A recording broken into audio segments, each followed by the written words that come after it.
In this video, I'll show you how to remove your Reels watch history on Instagram. So if you want to clear Reels you've previously watched or clean up your Instagram activity history, this tutorial will walk you through the process step by step. So let's get started. First, open the Instagram app on your phone. Once Instagram opens, tap on your profile picture in the bottom right corner to go to your profile page. Next, tap the menu icon in the top right corner of the screen. From the menu, select Your Activity. Now scroll down until you find Watch History, then tap on it. Here, you'll be able to see reels and videos that you've recently watched on Instagram. To remove items from your watch history, tap Select in the top right corner. Now choose the reels or videos that you want to remove from your history. Once you've selected them, tap Remove at the bottom of the screen.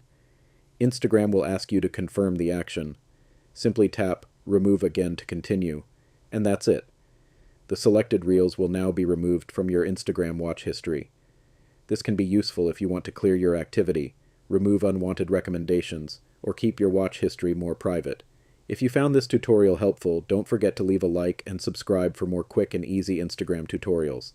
Thanks for watching, and I'll see you in the next video.